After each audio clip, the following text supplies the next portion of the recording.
அஸ்ஸலாமு அலைக்கும். Welcome to Nafeesa cooking of yours. இன்றைக்கி ஈரல் எப்படி ஈஸியாக சிம்பிளாக செய்கிறதுன்னு பார்க்கலாம் வாங்க ஃப்ரெண்ட்ஸ்.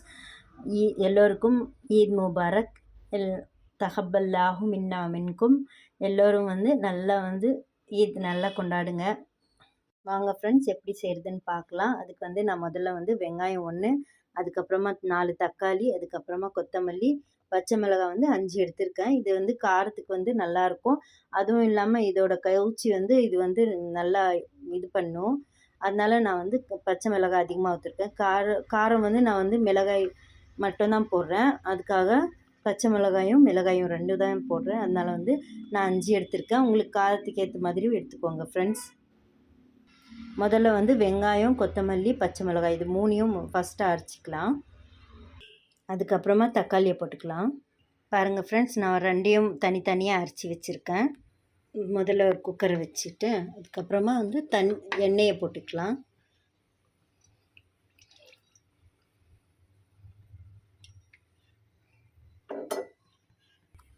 அதுக்கப்புறமா நான் ஈரலை போட்டுடுறேன்.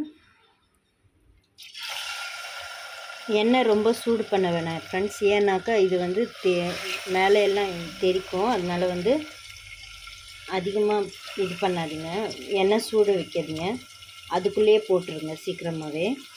இது முதல்ல எதுக்காக எண்ணெயில் போடுறோம்னாக்கா அப்போ தான் இது என்ன அது கவுச்சி வாசனை அடிக்காது. அதுக்கப்புறமா உப்பு போட்டுக்கலாம். இது உப்பும் மஞ்சளும் 2யும் சேர்த்து போட்டுக்கலாம்.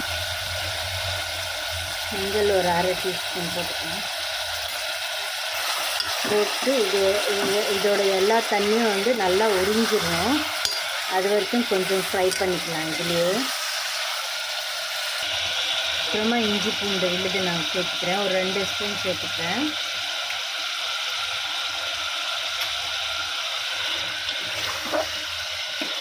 இது எண்ணெயில் நல்லா ஃப்ரை பண்ணிட்டீங்கனாக்கா உங்களுக்கு இந்த கவுச்சி வாசனை அதிகமாக இருக்காது. சூப்பராக டேஸ்டியாக வரும். நீங்கள் ஒரு வாட்டி செஞ்சு பார்த்துட்டு எனக்கு கமெண்ட் பண்ணுங்கள் ஃப்ரெண்ட்ஸ். யாரும் கமெண்ட் பண்ணுறதில்ல. லைக் பண்ணுங்கள், ஷேர் பண்ணுங்கள், கமெண்ட் பண்ணுங்கள். உங்கள் ஃப்ரெண்ட்ஸுங்களுக்கெல்லாம் ஷேர் பண்ணுங்கள் ஃப்ரெண்ட்ஸ். மறக்காமல் சப்ஸ்கிரைப் பண்ணுங்கள். எப்படி இருக்குன்னு சொல்லுங்கள் எனக்கு. இது நல்லா இந்த மாதிரி பாருங்கள், நல்லா இதாகிடுச்சு, குக் ஆகிடுச்சு. இது பாதி அளவுக்கு நல்லா எண்ணெயிலேயே குக் ஆகிடுச்சு. இப்போ மசாலா எல்லாம் போட்டுக்கலாம் ஃப்ரெண்ட்ஸ். வச்ச வெங்காயம் விழுது போட்டுக்கலாம். இந்த வெங்காயம் பச்சை மிளகாய், கொத்தமல்லி 2யும் சேர்த்து அடிச்சிருக்கேன் வெங்காயத்துலேயே. இப்போ நான் ரொம்ப கொரகொரப்பாக தான் அரைச்சிருக்கேன். பாருங்கள் எப்படி வெங்காயம் தெரியுது. இந்த மாதிரி அரைச்சிங்கனாக்கா உங்களுக்கு சூப்பராக கிடைக்கும். இது சேமியாவுக்கு, இன்னும் ரொட்டிக்கு, சப்பாத்திக்கு, இன்னும் தோசைக்கெல்லாம் சூப்பராக இருக்கும். சாதத்துக்கும் சூப்பராக இருக்கும் ஃப்ரெண்ட்ஸ் இது. அப்புறமா 1 டீஸ்பூன் கரம் மசாலா. அதுக்கப்புறமா தக்காளியை போட்டுக்கலாம்.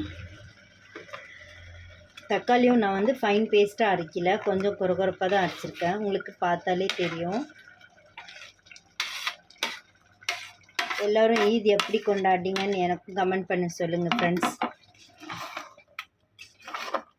ஃப்ரெண்ட்ஸ், எண்ணெய் நல்லா பிரிஞ்சு வந்துருச்சு. எங்கள் மசூதியில் தக்பீர் சொல்கிறாங்க.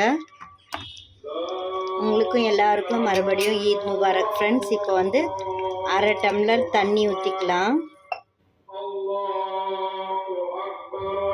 இப்போ 1 கரண்டி அளவுக்கு நான் தயிர் எடுத்திருக்கேன். இந்த லாஸ்ட் ஸ்டேஜில் போட்டுக்கோங்க. உங்களுக்கு திக்னஸும் டேஸ்ட்டும் கொடுக்கும்.